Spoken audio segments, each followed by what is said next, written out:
Hello, Cedric Kennedy here, CR Wrestling Commentary. I'll be going over NWA and Tried and True Wrestling presents By Any Means Necessary. Okay, so look, good event.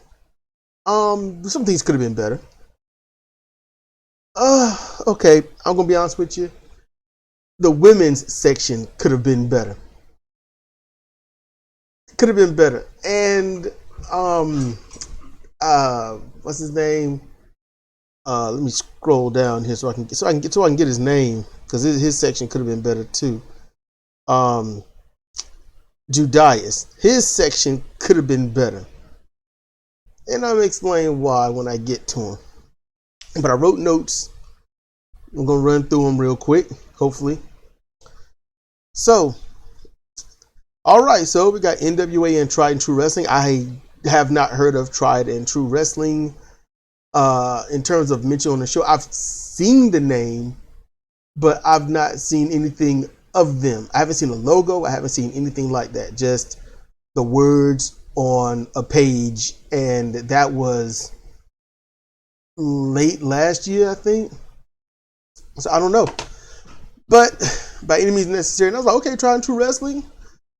It's a joint thing. Maybe I'll see some people from either, and they'll let me know who's from which promotion and how this match came about, if it came about by any means, or just say, hey, we put it together because we thought it'd be interesting. Nope, that didn't happen. Not at all. None of it. So, all right. Hey, if y'all know what I'm going to look it up on Wiki when I'm done here.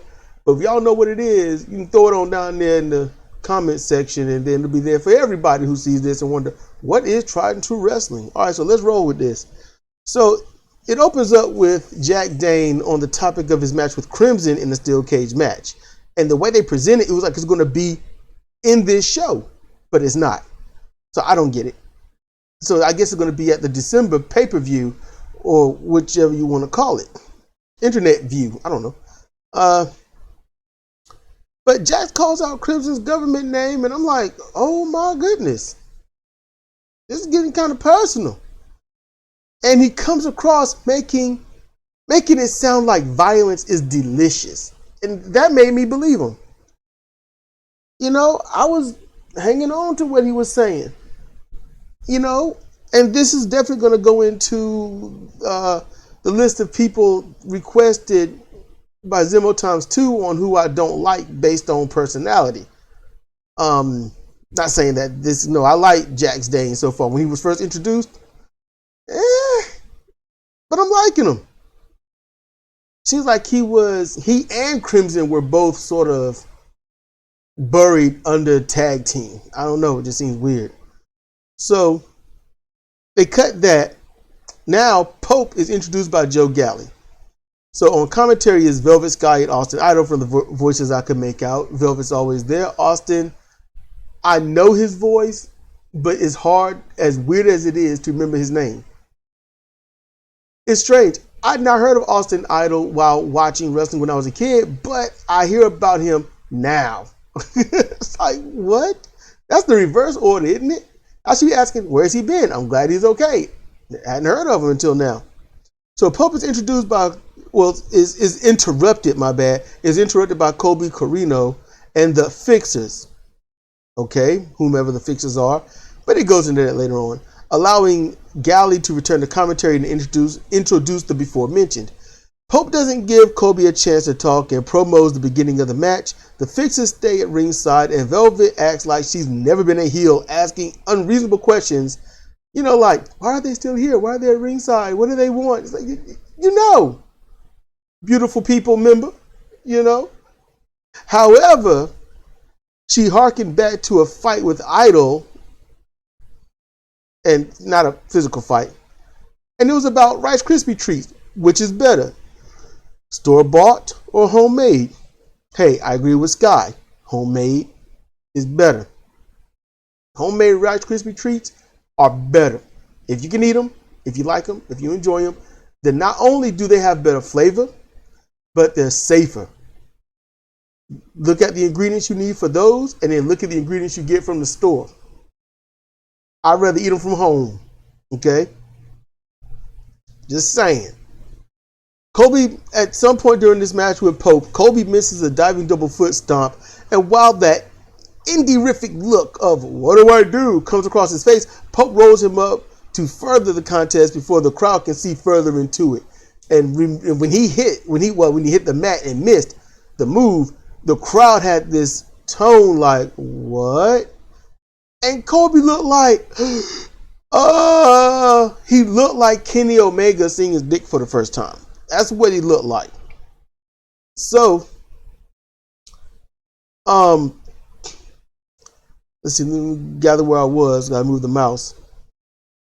Okay, so later on, one of the fixers distracts the ref while the other drops Pope throat first across the top rope. All right, good spot. That I honestly gotta say, Pope made look a little, he kind of killed the suspension of belief. I know what he was going for when he was selling the move, but it was a little too over the top. He should have just bam and fell back. Instead, he tried this jumping, hopping thing that a heel would do. Hey, wrestlers have to know a lot of stuff in a very finite amount of time. So little errors are okay. Even by the indie-rific ones, little errors are okay. Pope is still pimping, all right? So afterwards, Kobe hits the Corino Crush, which is a standing imploding senton. That's his finisher. He can do double foot stomps and other stuff, but that jumping on somebody with his back from a standing position. Little dude, that's the finisher. It looked nice, but that's all it is. It just looked nice. And Pope barely kicks out. Okay. I see it like Pope ain't selling that move. He's selling his throat being dropped across the top rope. So that's where I went with that. Then the ill-begotten run in, who looked like two people randomly thrown together, but they argue with the ref, allowing Pope to recover and apply a crucifix hold for the pinfall. All right, commercial break. That's the only one I wrote. I forgot to write the other commercial breaks. Playing Final Fantasy 11. And this is my second time watching the show. We watched it yesterday or day before, and I was like, for some reason, it feels wrong if I don't speak on this. It just legitimately felt wrong inside if I didn't speak on it. So here I am speaking to you. Okay, so the ill-begotten run in, do the whole thing. Okay, there we go. The ill-begotten run into the ring and attack. Okay, they attack the fixers in a brawling match. So that it becomes an official match. All right. It starts off as a brawl. And I had to go back and change what I named because they eventually say who the fixers are. Because one was just Wrecking Ball. I'm going to go with that. And then later it gets another name. But there was a nice double team move by the fixers with Jay Bradley holding the little guy up. I couldn't hear his name over the crowd because the crowd was really into this match. Holding up the guy while Wrecking Ball lands 3 punches to the body. Then Wrecking Ball takes the guy onto his shoulders, like, Oklahoma Stampede kind of like thing, while Jay Bradley lands stiff punches to the head. Like 3 lefts and then a nice good right. Then finally Wrecking Ball finishes with a power slam, but doesn't go for the pin. Heel work, yes. Smart work, no. That's how I see it. But if he did, there would have been anyone to help anyway. So the hot tag, later on, the hot tag is made, and the larger of the ill-begotten, because they are forgotten, but the larger of those two, he's fired up and he comes in and he lives up to it. He comes in as a house of fire. He's doing it just right. The crowd is into it. Honestly, I got into it. I'm like, okay, let's see what this dude do. But then he goes for a belly-to-belly suplex. That's when the tide turns because he could not get dude up, could not get dude over. And then the fixers hit a nice backdrop powerbomb combination on the smaller guy after a beatdown of both. And then they finish him with that move. They beat that one dude with him, beat the smaller dude with that move, and then with the double team brain buster, which looked nice. the fix with the double team brain buster, and the match was nonstop. And during the whole time, also Idol kept elevating Velvet's anger towards him. It was epic. But it was a good match. It was a brawl. The fix is in a hold up. It's a competitive squash match. That's what that was. Jay Bradley promos that they are McGursky and Bradley, which explained why they are there. He explained why they're there. Short, simple, understandable, and it makes me want to see what antics they get into and how they ruin matches in a good way. Ruin matches. You ruin a match, you do it for something. It's worthwhile. There's no people we can't beat, no person we can't fix, and we're for hire, so it's all good. But then they're interrupted by odd music, and it's weird. Odd music. So there's the original Gangsters Kingdom, because that's what OG means, y'all. Original Gangsters. If you want to be original, it'll just be O or ORGNL. Something like that. But it's, OGK, Original Gangster Kingdom. I wish somebody would smarten them up to that instead of accepting the stupidity of a misconstrued, abbreviation. Acronym. I really wish they get smartened up on it, and the fans too. They'd be like, y'all change your name, because y'all can be the Kingdom. There's nobody else trying to be the Kingdom. You can just be the Kingdom now. It's cool. You can be the Kingdom, and it's a cool name. It's nice. But they made their debut, from my understanding anyway, their debut in the NWA with Mike Bennett sporting the Ring of Honor t-shirt, and I like that because Ring of Honor is going through something, and I hope they don't screw it up. But then the match is sanctioned, and they do battle with the Fixers, who are not so fresh from the last match. So the original Gangster Kingdom they're super smooth in this match, with one hiccup at the start. That part was it seemed Taven and I think Bradley. Bradley was supposed to body drop Taven and could not get him all the way over. It was really odd looking, and Taven had to kind of pull himself over before he dropped straight down on his head, and Bradley had to step forward in a calm but yet hurried way so Taven could have the room to get it done. So even with a mess up, you're a professional when you can cover it up like that so smoothly, so brilliant. Those two are awesome.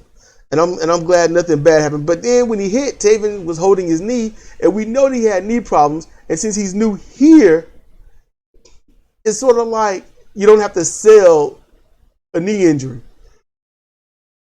You don't have to. So that lets me know there's something wrong with that leg. And I hope he can get it fixed instead of trying to tough it out and whatnot. Look, I know you got to put food on the table, but take some time off, heal. Heal that knee, heal that leg, do what's right for you. I'm just saying, do what's right for you. And I couldn't help but notice Taven's gloves are so white, he could be a courtroom inspector for dust. As his gloves are epic.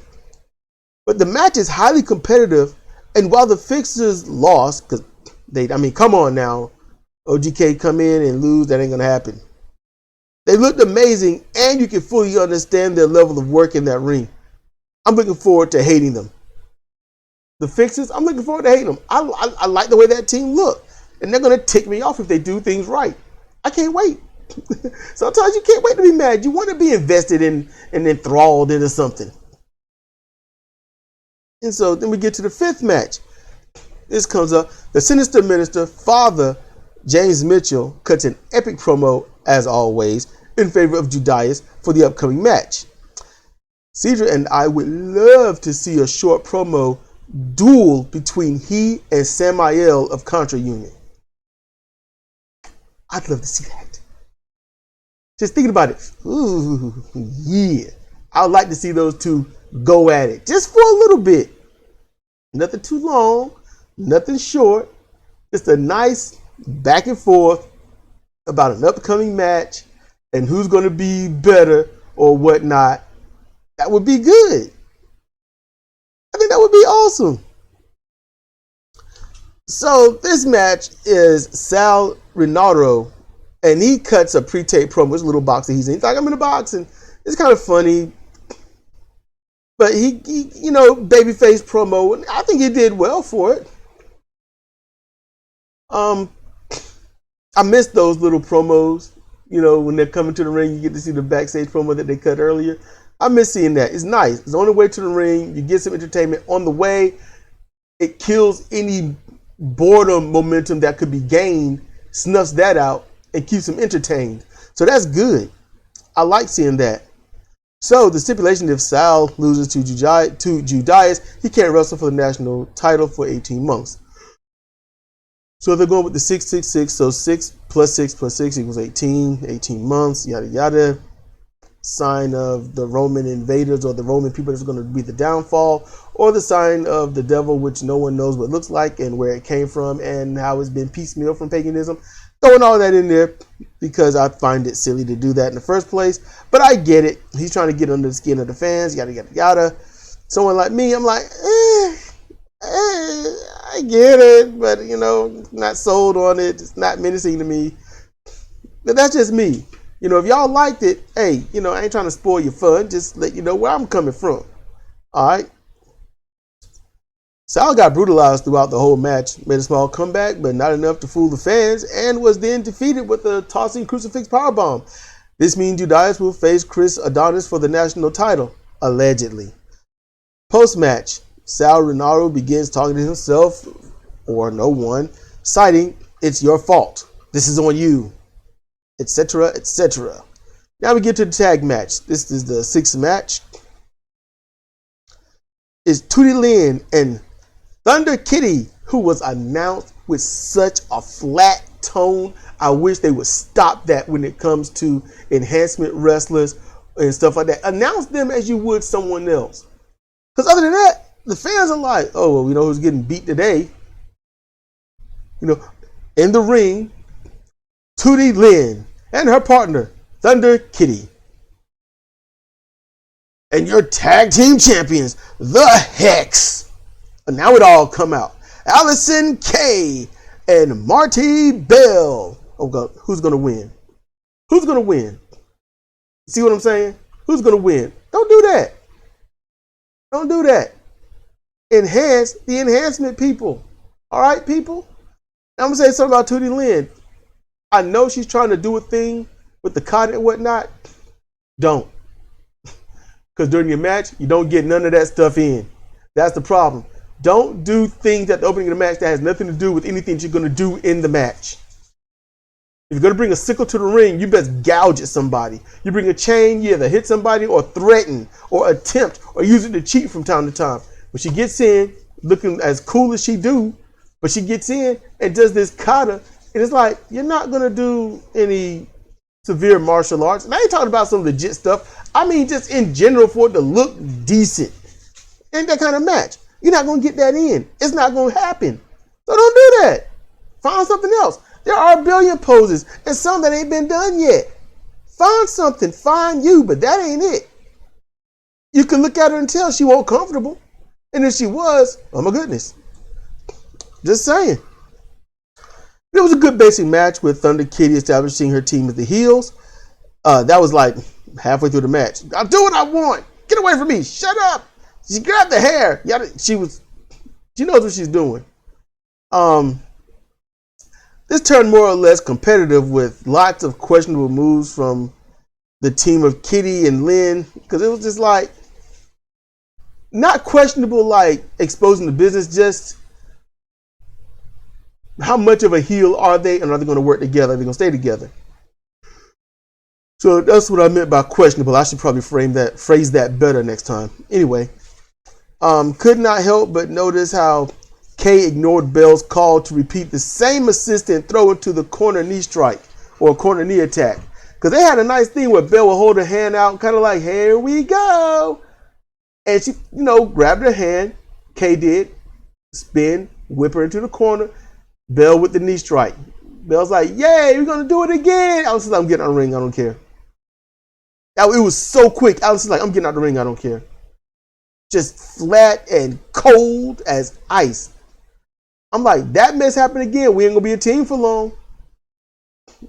Because I know Belle noticed it. I know she saw it, but she's got to be professional. Got to cover it up. I'm hoping they talk about that in the back. Because it takes more than just doing moves to be a tag team. It really does. But like I said, Kay just left the ring by Belle's she just left the ring while Belle's hand was fully extended. I mean, it was just epic. So, like the Hex, they need to work on a new finisher. They really do. They beat them with the exclamation point, which is a wheelbarrow and butterfly face buster, whatnot. They need to work on it. They delivered the move like girls that don't want to hurt somebody.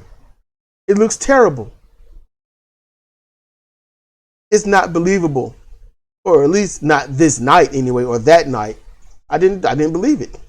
Post-match promo, the Hex, who are growing fan favorites, cut a heel promo. I don't get that. That's just weird. That's just strange. Now we get to the main event. So it's Mims versus Cyan. Okay. I didn't know it was the main event, but halfway through it, I was like, why are these dudes wrestling so amazing? And, at that time, I asked you, I said, pull it up, click the screen to see how much time is left. I was like, oh, it's the main event. So, it's Mims versus Cyan. And I wrote things down. I didn't think I was going to. But this match was awesome. Mims hit a backdrop on the apron that looked really good. And it looked great. Cyan hit 3 consecutive body slams without ever letting go of Mims. Cyan hit a loose Northern Light suplex. It was nice. It was more like a Northern Light throw more than that. Both competitors used the basics to not only carry the match and slightly rest, but to pull the fans into their match, and then gain subtle but great advantages. They used the basics of pro wrestling to further pro wrestling. Imagine that. Headlocks, side headlock takedown, standing switch, rear chin lock, rear loose but kind of snug looking sleeper, standing arm bars. All these things that can be used to guide, hold, wear down, break down a wrestler, hold the match, pull the match, get the, talk trash to the fans and pull them in. So much can be done with the basics that people just leave out because everything else is so indie-rific. Oh, I'm just saying, use wrestling for wrestling, Cyan a little bit later applies a great short arm scissors from the hip position. Normally you do the short arm scissors or the key lock, you normally at the opponent's head. He did this at the opponent's side near the hip. It was really good. And, he had to go into it a weird way, but I ain't gonna lie. I was like, I'm a little concerned. It built a little concern in me who could see right through it. I could see that the move won't really own the hurt, but at the same time, I could not help it. I was like, oh no. But then Mims, he counters. No, he don't counter. He basically reversed. He gets up and uses a high angle powerbomb slam to the mat. And I say how a powerbomb slam because it was a powerbomb that went on a powerbomb to get out of a triangle. But he threw Cyan down. He didn't try to slam him on the mat. He tried to slam him through the mat. It was perfect. It could have been, and mayhaps should have been, the finisher to the match. I don't know. They might want to look. I suggest NWA, Mims, and Cyan look back at this and question if that might have should have been. Just saying. What do y'all think if you saw this? Hopefully you did. Cyan hits a release Death Valley bomb, but that was for a 2 count. But he sat there perplexed, like, what do I do? I just hit him with this. This is a finisher. It's a bona fide finisher. What do I do? That's how he was sitting there looking. I would have been the same way. I'd have been, I love a Northern Light bomb. I would have dropped him. 1, 2, kick out. I'd be like, what? I have to look back at him. What? And again, if I was pissed, I'd turn around and bite him. Just saying, I just might bite him. I'd just be angry, just bite him. Be like, do it again. But Mims went for a suplex. Cyan blocks a suplex by holding the ropes, nails a spinning neck breaker, and it looked really good, and then applied a Japanese sleeper from a deep side position. He didn't scissor the arm with his legs or anything. He just hit it from, put him on the ground and lock him in it. It looked nice. Mims fights and crawls, and Cyan was just kicking his wrist, using his leg to pull his arm back, and he was crawling for the ropes. Beautiful. The crowd's all behind him. The crowd is cheering for Mims. The crowd is cheering for this match. They want Mims to make it. They want the match to continue. They want Mims to win. Mims went in kind of as a heel. He's been a heel-ish for the while in the NWA. Not really made a name, but people got to know him. They get to see him. And they're cheering this guy on. They're cheering this guy on. They want Mims to make it. And Cyan is like, I do not need this man to win. Cyan is showing I cannot let him win. It is, guess what, people? A struggle to the ropes. It is a long, drawn-out struggle. You are in it. You are hoping. You are wondering. You are worried. You are exacerbated. You can't wait.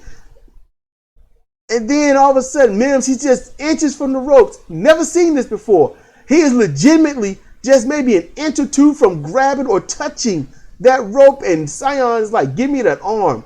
He can't use his hands. They're trapped. He's using his foot. He's kicking his wrist with his heel. And I'm going to tell you, that hurt. I've been kicked by a heel in my wrist. That hurt. It hurts. And Mims was still struggling to get to it. And then Cyan pulls that arm back and then pulls back on his head, which pulls Mims' shoulder back, which pulls him further from the ropes. Mims still reaches and passes out. Ref has to stop the match. Perfect and beautiful match ending. So many people are trying this pass out thing at the end of a match, but they don't know how to do it. You know why they do it? Because Stone Cold did it. You know, that's it. Because Stone Cold did it. They trying to be as great as him. If we get that moment, we will look awesome. No, you won't. Do something different. Don't do the pass out thing. You tap out, fine. You're forced to tap, fine. Or try this, since it would be something like MMA or some kind of competitive sport. Try this. Hear me out.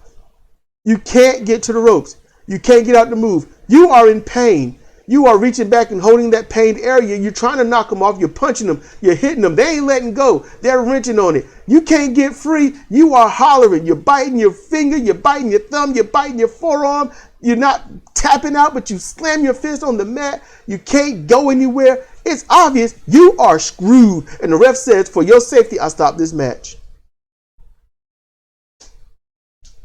How about that? Try that. See if that might get the fans over a little bit for you.